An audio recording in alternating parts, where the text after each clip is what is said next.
Hebron vision TV நேயர்கள் அனைவருக்கும் ஆண்டவராகிய இயேசு கிறிஸ்துவின் இனிய நாமத்தில் என் அன்பின் வாழ்த்துக்கள். ஆலிவ் டிவைன் ஹீலிங் மினிஸ்ட்ரீஸ் வழங்கும் புத்தீர் நிகழ்ச்சிக்கு உங்களை அன்புடன் அழைக்கின்றேன். இந்த நாளிலும் நாம் தியானத்துக்காக சங்கீதம் 37:4 தியானிப்போமாக. இந்த நாளிலே நான் உங்களோடு கூட பேச இருக்கின்றதான தலைப்பு, கர்த்தரிடத்தில் மனமகிழ்ச்சியாயிரு, கர்த்தரிடத்தில் பலன் கொண்டிரு, கர்த்தருக்குள் பலன் கொண்டிரு. கிறிஸ்துக்குள் பிரியமான என் அன்பு தேவ ஜனமே, கர்த்தருடைய கிருபை நம்மை சூழ்ந்திருப்பதாக. இந்த உலகத்தில் வாழ்கின்ற போது நம் மனமகிழ்ச்சியாய் இருப்பது நல்லது. மனமகிழ்ச்சி நல்ல ஔஷதம். இந்த மனமகிழ்ச்சி மிகவும் இலகுவாக எளிதில் நாம் அடைந்து கொள்ள முடியாது. நாம் மகிழ்ச்சியாக இருக்க விரும்புகின்றோம். ஆனால் அந்த மகிழ்ச்சி காலமெல்லாம், நம்முடைய வாழ்நாளெல்லாம் நம்மோடு கூட இணைந்து இருக்க வேண்டும் என்றால் அது சாதாரணமான காரியம் அல்ல. இந்த உலகத்தில் இருக்கின்ற சொத்துக்களோ, வசதிகளோ, அந்தஸ்துகளோ எதுவுமே நம்மை எப்போது மனமகிழ்ச்சியாய் வைத்திருப்பதற்கு வாய்ப்பு இல்லை. சங்கீதம் 37:4 சொல்லுகின்றது, கர்த்தரிடத்தில் மனமகிழ்ச்சியாயிரு, அவர் உன் இருதயத்தின் வேண்டுதல்களை உனக்கு அருள் செய்வார். இது சாத்தியமா என்பதை நாம் பார்ப்போம். எப்படி கர்த்தரிடத்தில் மனமகிழ்ச்சியாக இருப்பது? ஆண்டவரே, எனக்கு மகிழ்ச்சியாக வாழ வேண்டும். I want to lead a happy life. எனக்கு மகிழ்ச்சியாக வாழ வேண்டும். அதனால்தான் இன்னைக்கு மக்கள் பல்வேறு இடங்களுக்கும் சுற்றுலா பயணம் செல்கிறார்கள். ஆனாலும் நிம்மதியும் மகிழ்ச்சியும் எவ்வளவுக்கு அவர்களுக்கு இருக்கின்றது என்பது சொல்லிக்கொள்ள முடியாது. ஆனால் எவ்வளவு கஷ்டங்களானாலும், உபாதைகளானாலும், வேதனைகளானாலும், துன்பங்களானாலும், வருத்தங்களானாலும் மகிழ்ச்சியோடு கூட வாழ்கின்ற ஒரு கூட்டத்தை நாம் காண முடியும். அந்த கூட்டத்தில் நாமும் அங்கம் வகிக்கிறவர்களாய் காணப்பட வேண்டும். அதைத்தான் ஆண்டவராகிய இயேசு கிறிஸ்து இன்றைக்கு உங்களிலும் என்னிலும் விரும்புகிறவராய் இருக்கிறார். சூழ்நிலைகளை பார்த்து, சூழ்நிலைகளை சார்ந்து மகிழ்ச்சியாயிருப்பது அல்ல, கர்த்தரில் மகிழ்ச்சியாயிருப்பது என்பது சூழ்நிலைகளை சார்ந்தது அல்ல. அது தேவ பிரசன்னத்தையும் தேவனுடைய வார்த்தையும் சார்ந்ததாகும். அதாவது தேவனுடைய பிரசன்னத்தையும் தேவனுடைய வார்த்தையிலும் நிலை நிற்பதை குறிக்கின்றது தான் கர்த்தரில் மகிழ்ச்சியாயிருப்பது. என கேட்கின்ற அன்பு தேவ ஜனமே, இதை நீங்கள் புரிந்து கொண்டிருப்பீர்கள் என்று நான் நினைக்கின்றேன். தேவ பிரசன்னம் நம்மோடு கூட இருக்குமானால் எப்போதும் வாழ்விலும் தாழ்விலும் இன்பத்திலும் துன்பத்திலும் மரணத்திலும் ஜீவனிலும் வியாதியிலும் படுக்கையிலும் உபத்திரவத்திலும் நாசமோசத்திலும் உயர்விலும் தாழ்விலும் எப்போதும் தேவ பிரசன்னம் நம்மோடு கூட இருக்கும் என்றால், தேவனுடைய வார்த்தை நமக்குள்ளே இருக்கும் என்றால், நாம் எப்பொழுதும் மகிழ்ச்சியாக வாழ முடியும். இதை தவிர்த்து உலகத்தில் எந்த சூழ்நிலைகளை சார்ந்தும் நாம் எப்பொழுதும் மகிழ்ச்சியாய் வாழ முடியாது. இன்னைக்கு நாம் சந்தோஷமாய் இருக்கின்ற போது, சந்தோஷமான காரியங்கள், மகிழ்ச்சியான காரியங்கள் வாழ்க்கையில் நடைபெறுகின்ற போது மகிழ்ச்சியாய் இருக்கின்றோம். சோதனைகள் வருகின்ற போது, கஷ்டங்கள் வருகின்ற போது, வியாதிகள் வருகின்ற போது, பணப்பிரச்சனைகள் வருகின்ற போது, நெருக்கங்கள் வருகின்ற போது, உபாதைகள் வருகின்ற போது, மற்றவர்கள் நிந்திக்கின்ற போது, பரிகசிக்கின்ற போது, இல்லாதவைகளை சொல்லுகின்ற போது, அற்பமாய் எண்ணுகின்ற போது, தாழ்த்துகின்ற போது நம்முடைய சந்தோஷம் நம்மை விட்டு எடுபட்டு போகின்றது. இது நிரந்தரமான மகிழ்ச்சி அல்ல. அப்படிப்பட்டவர்கள் கர்த்தருக்குள் வாழ்பவர்களும் அல்ல.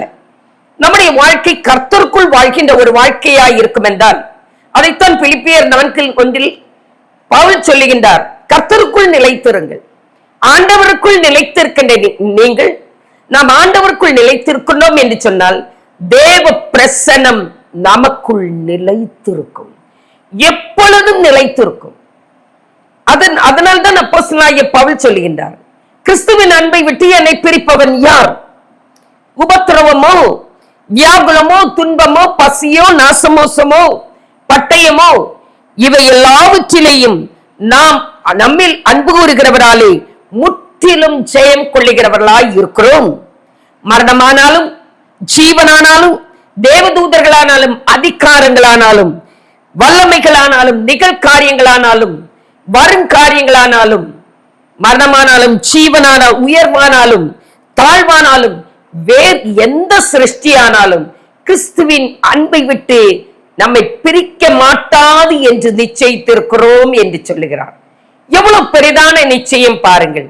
பவுலுடைய வாழ்க்கையில் 35 ரோமர் 8 அதிகாரம் 35 சொல்லுகிறார், எந்நேரமும் நாங்கள் கொல்லப்படுகிறோம், அடிக்கப்படும் ஆடுகளைப் போல இருக்கிறோம், ஆனாலும் மகிழ்ச்சி தான், துன்பத்திலும் மகிழ்ச்சி தான். இது எப்படி சாத்தியம்? என்னை கேட்கின்ற அன்பு தேவச்சனமே, தேவ பிரசன்னம் நமக்குள் நிலைத்திருக்க வேண்டுமானால் தேவ வார்த்தைகள் நம்முடைய உள்ளத்திற்குள் நிலைத்திருக்க வேண்டும். அதைத்தான் லூக்காஸ் சுவிசேஷம் 1 அதிகாரம் 27 மரியாள், இயேசுவின் தாயாகிய மரியாள் சொல்லுகிறாள், என் ஆவி கர்த்தருக்குள் மகிழுகிறது, களி கூறுகிறது, கர்த்தருக்குள் களி கூறுகிறது என்று சொல்லுகிறார்.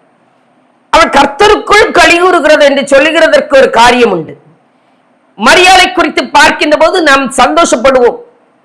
லூக்காஸ் விசேஷம் 1 அதிகாரம் 28 தூதனங்கை அவளை இருந்த வீட்டிலே பிரவேசித்து கிருபை பெற்றவளை வாழ்க, கர்த்தருடனே கூட இருக்கிறார், ஸ்திரீகளுக்குள்ளே நீ ஆசீர்வதிக்கப்பட்டவள் என்று சொன்னவுடனே மகிழ்ந்திருக்க முடியும். ஆனால் அடுத்த செய்தி என்னவென்றால், இதோ நீ கர்ப்பவதியாகி ஒரு குமாரனை பெறுவாய், நீ கர்ப்பவதியாகி ஒரு குமாரனை பெறுவாய், அவர் பெரியவராய் இருப்பார், உன்னதமானவருடைய குமாரன் எண்ணப்படுவார். இவையெல்லாம் சொன்னாலும் அவருடைய சூழ்நிலையை சற்று யோசித்து பாருங்கள். அவருடைய வயது 13 15 வயது வரை இருக்கும் என்று அறிஞர்கள், வேத பண்டிதர்கள் சொல்லுகிறார்கள். அவளை என்கேஜ்மெண்ட் ஆன தருணம், திருமணம் இன்னும் ஆகவில்லை, கன்னிகை பருவத்தில் இருக்கிறாள். இந்த கன்னிகையை பார்த்து இதோ நீ கர்ப்பவதியாகி ஒரு குமாரனை பெறுவாள் என்று தேவதூதன் தான் வந்து சொன்னாலும் அவள் எவ்வளவுதான் மகிழ்ச்சியாய் இருந்திருக்க முடியும்? ஒருவேளை அவர் பெரியவர் என்று சொன்னாலும், உன்னதமானவருடைய குமாரர் என்று சொன்னாலும் எவ்வளவாய்தான் அவள் விசுவாசித்திருக்க முடியும்? இவள் பாக்கியவதி அல்லது ஆசீர்வதிக்கப்பட்டவள் என்று விசுவாசித்திருக்க முடியும்? சூழ்நிலைகளை பார்க்கின்ற போது இந்த சூழ்நிலை, இவள் கர்ப்பவதி, கன்னிகை கர்ப்பவதியானால் அந்த இடத்திலே அவள் எப்படிப்பட்டவளாய் காணப்படுவாள்? அவளை நிந்திப்பார்கள், அவள் பரிகசிக்க பண்ணப்படுவாள், அவளுக்கு நியமித்திருந்ததான கணவன் யோசேப்பு நிராகரித்திருப்பான். She will be rejected. அவளுடைய எதிர்காலம் ஒரு கேள்விக்குறியாக இருந்திருக்கும். அப்படிதான் நினைக்க முடியும். ஐயோ, நான் என்ன செய்வேன், இனி என்னுடைய எதிர்காலம் கேள்விக்குறியாய் இருக்குமே, எனக்கு நிச்சயிக்கப்பட்டவன் என்னை கைவிட்டு விடுவானே, மக்களுக்கு முன்னே நான் எப்படி நிற்பேன்? இந்த சிந்தனைகள் அத்தனையும் தான் சாதாரணமான எந்த ஒரு பெண்ணிடத்திலும் எந்த ஒரு மனுஷனிடத்திலும் வந்திருக்க வாய்ப்பாய் இருக்கின்றது. ஆனால் இந்த மரியாள் அப்படி கிடையாது. ஆண்டவரே, இது எப்படி ஆகும் என்று கேட்டபோது, உன்னதமானவருடைய பலன் உன்மேல் நிழலிடும், பரிசுத்த ஒரு மேல் வருவார், அப்போது இந்த மாதிரி நீ கர்ப்பவதியாக்கி நீ ஒரு குமாரனை உன் வயிற்றிலே நீ கற்பம் தரிப்பாய் என்று சொன்ன போது, கர்ப்பவதி ஆவாய் என்று சொன்ன போது, ஆண்டவரே உம்முடைய வார்த்தையின்படி எனக்கு ஆகு கடவுது என்று சொல்லி அவள் தன்னை ஒப்புவிக்கிறாள், ஆண்டவருக்கு விசுவாசிக்கிறாள், அவ்வளவுதான். அதற்கு பின்பு அவள் மகிழ்ச்சியாயிருக்கிறாள். ஓடி சுமார் 80 மைல் தூரத்தில் இருக்கிறதான எலிசபெத்துடைய வீட்டிற்கு, சகரியாவுடைய மனைவியுடைய வீட்டுக்கு 3-4 நாட்கள் பிரயாணம் பண்ணி செல்லுகிறாள். அங்கே செல்லுகின்ற போதுதான் இவள் மகிழ்ந்து சொல்லுக, கர்த்தருக்குள் என் ஆவி கர்த்தருக்குள் களி கூறுகிறது.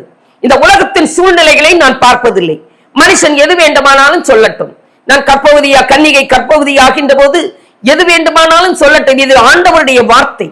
அவர் நீ ஆசீர்வதிக்கப்பட்டவள் என்று சொன்னால் ஆசீர்வதிக்கப்பட்டவள் தான். என்னை ஒருவேளை யோசிப்பு நிராகரிக்கட்டும், அதை பற்றி அவள் எண்ணவில்லை. அவருடைய ஆவி கர்த்தருக்குள்ளாய் காணப்பட்டது. இன் கிரைஸ்ட், ஆண்டவருக்குள்ளே, இன் காட், ஆண்டவருக்குள் காணப்பட்டது. மற்ற சூழ்நிலைகளை பார்த்து ஒரு மகிழ்ச்சி அல்ல. என கேட்கின்ற அன்பு தேவச்சனமே, இன்றைக்கு நாம் சூழ்நிலைகளை பார்த்து அதன்படிதான் மகிழ்ச்சியாய் இருக்க வேண்டும் என்று நினைத்தால் நம்முடைய வாழ்நாள் முழுவதும் கலங்கிக் கொண்டும் வேதனையோடும் தான் வாழ முடியும். ஆனால் கிறிஸ்துவுக்குள் நீ வாழ்கின்றவனாய் இருந்தால், ஆண்டவர் நமக்குள்ளே வாழ்கின்ற போது நமக்குள் ஒரு மகிழ்ச்சியான வாழ்க்கையை கட்டி எழுப்ப முடியும்.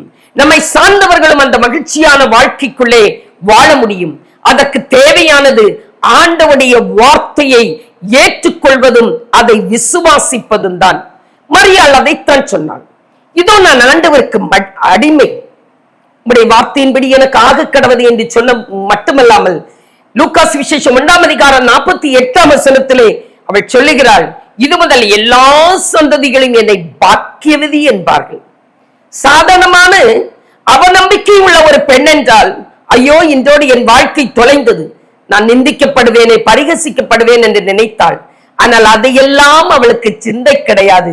ஆண்டவருடைய வார்த்தை ஒன்று உண்டென்றால் அது நிறைவேறுவதாயிருக்கும்.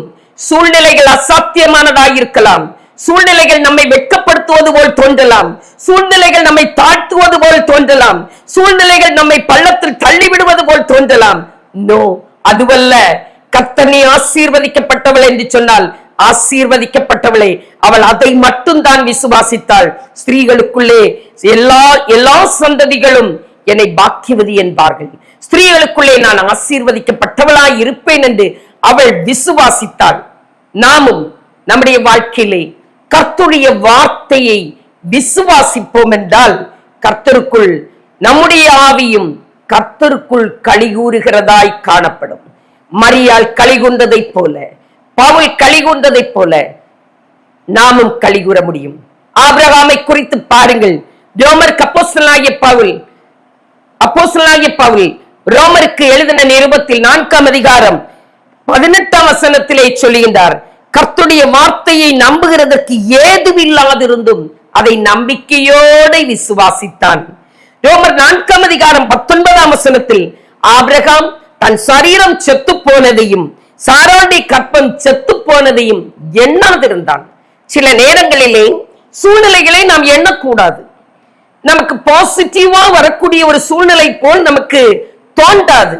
ஆபிரகாம் 100 வயதில் எப்படி பிள்ளை சாத்தியம், ஏதுவில்லாத ஒரு காரியம் என்றுதான் தோன்றும். ஆனால் இல்லை, அதை அவன் நினைக்கவில்லை, அதை அவன் எண்ணவில்லை.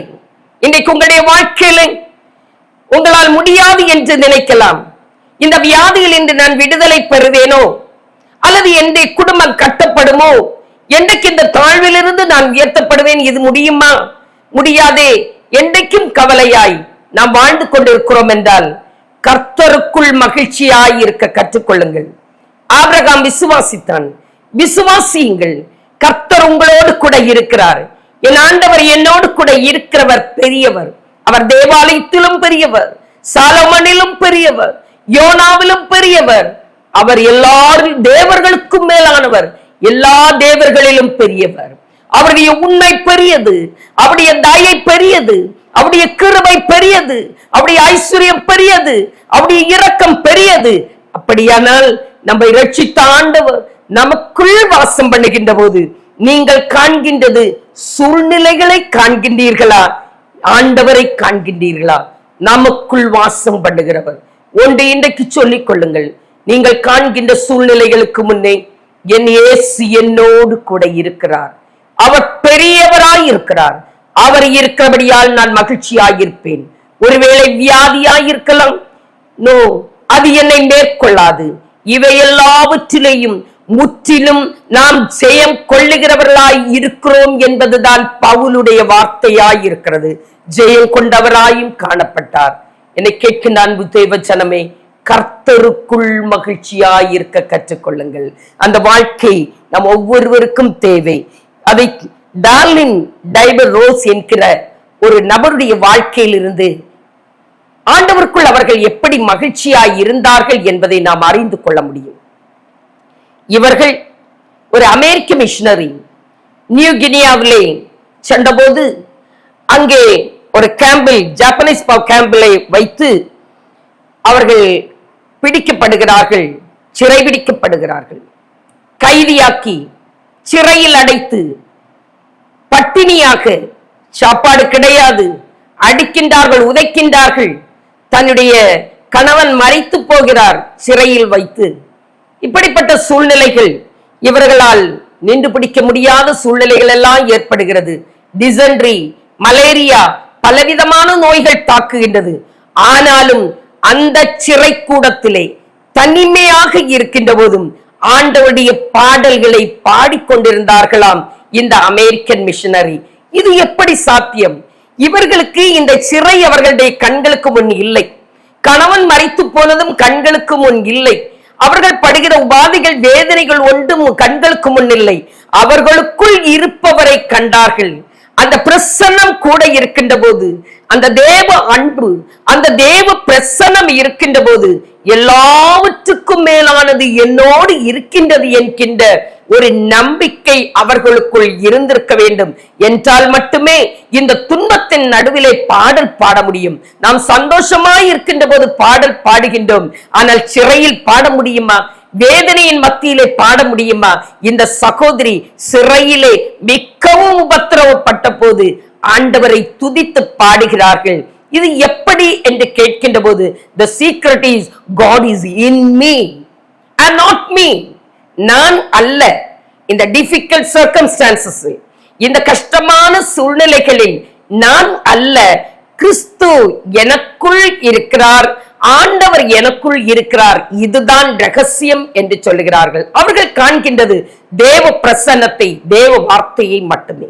இன்றைக்கு அநேக வார்த்தைகள் ஆண்டவர் உங்களுக்கு தந்திருக்கலாம். இந்த சகோதரி கடைசியாக சொன்ன வார்த்தை, இந்த உத்திரவத்தின் மத்தியிலையும் தன்னோடு கூட உள்ள சிறை கைதிகளுக்கு ஆண்டவருடைய சுவிசேஷத்தினை அறிவித்து இரட்சகரை ஏற்றுக்கொள்ளும்படியாய் கிறிஸ்துவுக்கு நேராக வழிநடத்தினார்கள். கடைசியாக அவர்கள் சொன்ன வார்த்தை, நான் மரித்தால் ஆண்டவரை துதித்துக் கொண்டே மகிமைப்படுத்திக் கொண்டே மரிக்க வேண்டும். நம் உள்ளம் என்ன சொல்லுகிறது? இன்னைக்கு முறுமுறுக்கிறவர்களாய் இருக்கின்றோமா? என் அன்பு தேவச்சனமே, ஆண்டவருடைய பிரசன்னம் நம்மோடு கூட இருந்தால் அதுவே பாக்கியமான வாழ்வு. கர்த்தருடைய வாக்குத்தத்தங்களும் வார்த்தைகளும் நம்மோடு கூட இருக்கும் என்றால் அதுவே பாக்கியமான வாழ்வு என்று அறிந்து கொள்ளுங்கள். அந்த வார்த்தை உங்களுடைய வாழ்க்கையில கிரியை செய்கிறதாய் காணப்படும்.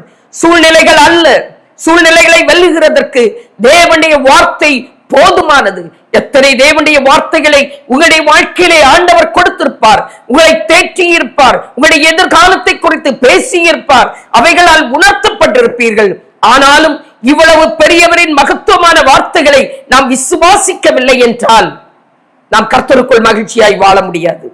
சூழ்நிலையை பார்க்காதபடி சொன்னவர் வாக்கு மாறாதவர், அவருடைய உண்மை பெரிதாய் இருக்கிறது என்று நீங்கள் விசுவாசித்தால், மாறாத தேவன் மகத்துவமான கிரியைகளை பராக்கிரமம் செய்கிறவராய் வல்லமையுள்ள தேவன் நம்முடைய வாழ்க்கையிலே வெளிப்படுகிறதற்கு போதுமானவர். அதை யார் யார் விசுவாசித்தார்களோ, அந்த பிரசன்னத்தின் மேன்மையை அறிந்து கொண்டார்களோ, அந்த வார்த்தையின் வல்லமையை அறிந்து கொண்டார்களோ, அவருடைய குடும்பம் கட்டப்பட்டது, அவருடைய வாழ்க்கை ஆசீர்வதிக்கப்பட்டது, அவருடைய ஊழியம் விருத்தி அடைந்தது, அவருடைய வாழ்க்கை பரிசுத்தமாக்கப்பட்டது, மகிமையான ஜீவியத்தை அவர்கள் செய்ய முடிந்தது.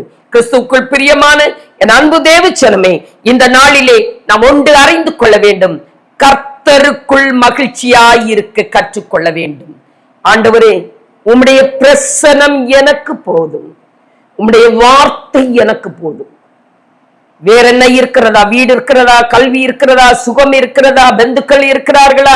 சௌபாக்கியங்கள் இருக்கிறதா? அந்த பட்டியல் அல்ல. தேவ பிரசனம் எனக்கு போதும், உம்முடைய வார்த்தைகள் எனக்கு போதும். இது எல்லாவற்றை பார்க்கிலும், இந்த உலகத்தில் இருக்கிற எல்லாவற்றை பார்க்கிலும் the more precious one, அது மிகவும் விலையேறியது, அது மிகவும் சக்தி வாய்ந்தது, உங்களை தூக்கி நிறுத்தக்கூடியது, உங்களை பெருமையாக மேன்மையாக உயர்த்தி வைக்கக்கூடியது.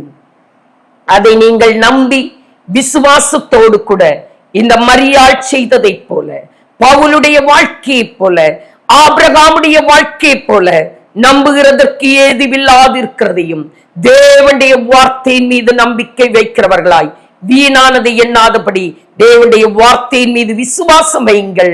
எல்லா அசௌகரியங்கள், எல்லா அசாதாரணமான காரியங்கள், எல்லா விதமான நடக்காது என்று நினைக்கின்ற காரியங்கள் அத்தனையும் நீங்கி தேவன் தம்முடைய மகிமையை நம்முடைய வாழ்க்கையிலே வெளிப்படுத்துவாராக. இரண்டாவதாக ஒரு காரியம், கர்த்தருக்குள் பலன் கொள்ளுங்கள். எப்படி ஆண்டவருக்குள் பலன் கொண்டு வாழ முடியும்? கர்த்தருக்குள் மகிழ்ச்சியாய் இருப்பவன் தான் கர்த்தருக்குள் பலன் கொண்டு வாழ முடியும். அதைத்தான் நெகேமியா 8:10 சொல்லுகிறார். கர்த்தருக்குள் மகிழ்ச்சியாய் இருப்பதே என் பலன். The joy of heart, The joy of the Lord is your strength.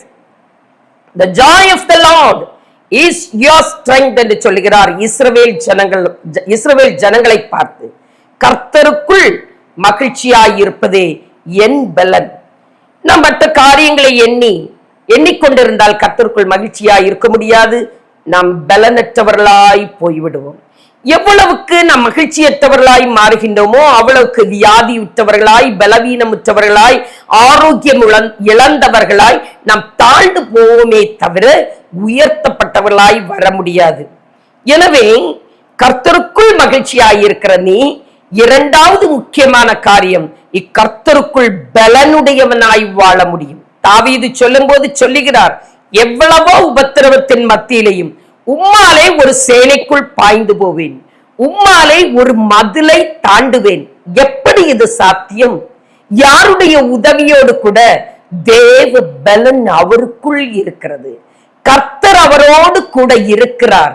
எரேமியா தீர்க்கதரிசியின் புஸ்தகம் 15:16 சொல்லப்பட்டிருக்கிறது. எரேமியா சொல்லுகிறார், உம்முடைய வார்த்தைகள் கிடைத்தவுடனே அவைகளை உட்கொண்டேன், அவைகள் என் ஆத்துமாவுக்கு சந்தோஷமும் என் இருதயத்துக்கு மகிழ்ச்சியுமாயிருந்தது. கர்த்தருடைய வார்த்தைகள் தான். அனுதினம் தியானியுங்கள். தேவ வார்த்தையை ஒவ்வொரு நாளும் தியானிக்கின்ற போது நீங்கள் கர்த்தருக்குள் மகிழ்ச்சியாயிருக்க முடியும். கர்த்தருக்குள் பலன் அடைந்து வாழ முடியும். சங்கீதம் 84:5 சொல்லப்பட்டிருக்கிறது, உம்மிலே பலன் கொள்ளுகிற மனுஷனும் தங்கள் இருதயங்களில் செவ்வையான வழிகளை கொண்டிருக்கிறவர்களும் பாக்கியவான்கள். உம்மிலே பலன் கொள்ளுகிற மனுஷன் பாக்கியவான். எப்படி உம்மில் பலன் கொள்ள முடியும்? நந்தா சாப்பிட்டா பலன் கொள்ளலாம். எப்படி உம்மில் பலன் கொள்ள முடியும்? கர்த்தருக்குள் நீ மனமகிழ்ச்சியாயிருந்தால் சூழ்நிலைகள் அல்ல உன்னை பலப்படுத்துவது, உனக்குள் இருக்கிற தேவ பலம். என்னை பலப்படுத்துகிற கிறிஸ்துவினாலே எல்லாவற்றையும் செய்ய பலன் உண்டு என்று அப்போஸ்தலனாகிய பவுல் சொன்னார் என்றால் அந்த பலன் தான் கர்த்தருக்குள் மகிழ்ச்சியான வாழ்வு, கிறிஸ்துவின் அன்பை விட்டு பிரியாத வாழ்வு, தேவ பிரசன்னத்தினால் நிறைந்த வாழ்வு, கர்த்தருடைய வார்த்தையை பின்பற்றி நடக்கின்ற வாழ்வு.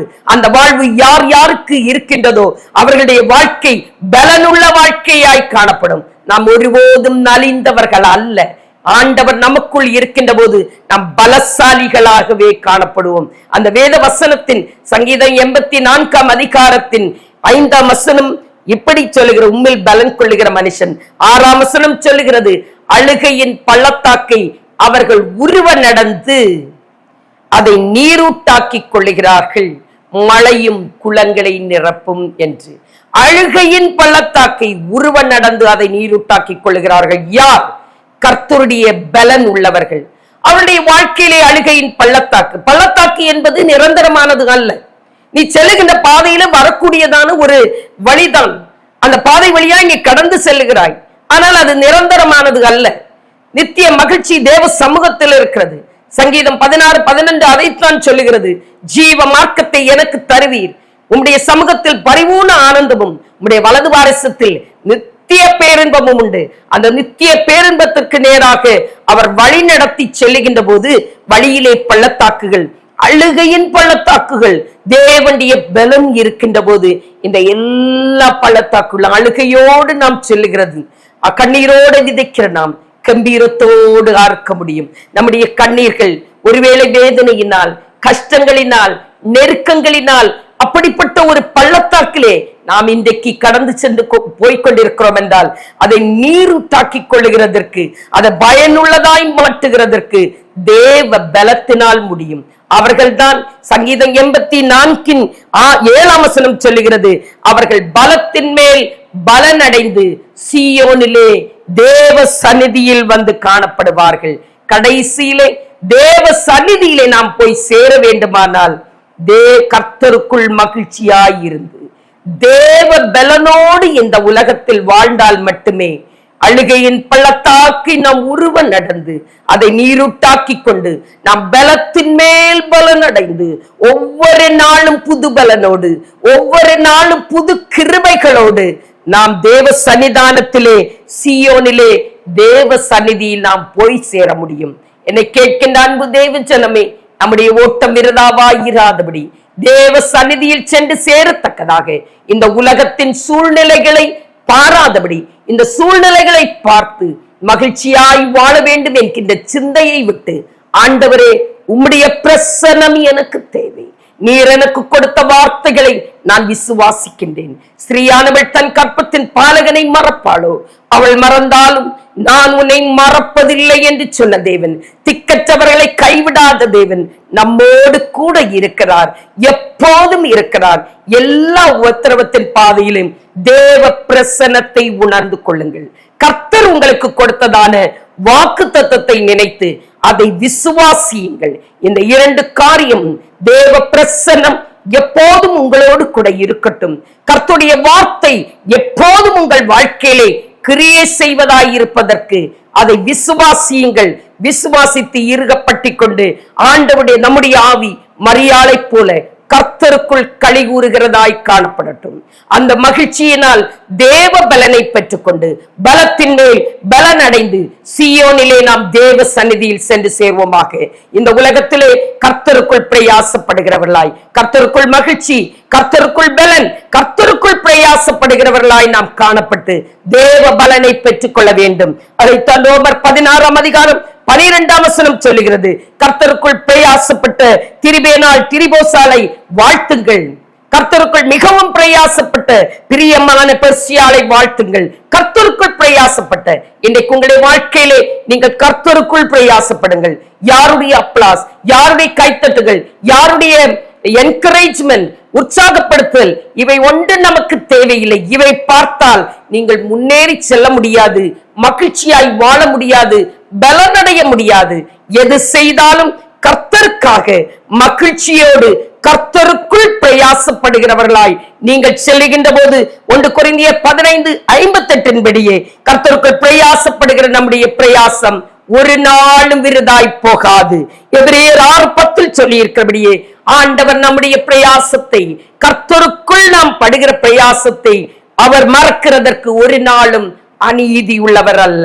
எனவே என் அன்பு தேவச்சனமே, கர்த்தருக்குள் மகிழ்ந்து வாழுங்கள், கர்த்தருக்குள் மகிழ்ச்சியாயிருங்கள். அந்த நல்ல பங்கை தெரிந்து கொண்டதான மரியாளும் அதைத்தான் செய்தாள்.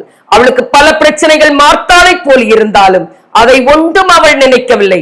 அவள் கர்த்தருக்குள் மகிழ்ச்சியாய் தேவ சமூகத்தில் இருந்தாள். இன்றைக்கு உங்களுடைய பிரச்சனைகளை பாராதபடி அதில் மகிழ்ந்து கொள்ள, அது நீங்கினால் தான் நான் மகிழ்ச்சியாய் இருப்பேன் என்கின்ற சிந்தை இல்லாமல், என் ஆண்டவர் என்னோடு இருக்கின்ற போது நான் மகிழ்ச்சியாய் வாழுவேன். அது எனக்கு தேவ பலனாயிருக்கும். நான் பலத்தின் மேல் பலன் அடைந்து தேவ சந்நிதியில் வந்து சேர்வேன். அவருக்காக பிரயாசப்படுவேன். அது எப்படி? கர்த்தருக்குள் பிரயாசப்படுவேன். உலகத்தின் மோட்டிவேஷன், உலகத்தின் உற்சாகமூட்டுதல், இவை ஒன்றையும் நான் பார்க்க மாட்டேன். செய்கின்ற வேலை கர்த்தருக்காக. மரணமே கூறங்கே, பாதாளமே உன் சேமங்கே என்று தைரியமாய் சவால் விடுகிறவர்களாய் கர்த்தருக்காக எழுந்திருப்போம். கர்த்தருக்குள் மகிழ்ச்சியாயிருப்போம். கர்த்தருக்காக வாழ, கர்த்தருக்குள் பிரயாசப்பட, கர்த்தருக்குள் பலன் கொண்டு வாழ நாம் தீர்மானிப்போம். நம்மை ஒப்புக் கொடுப்போம். கர்த்தர் நம்மை ஆசீர்வதிப்பாராக. ஆமென்.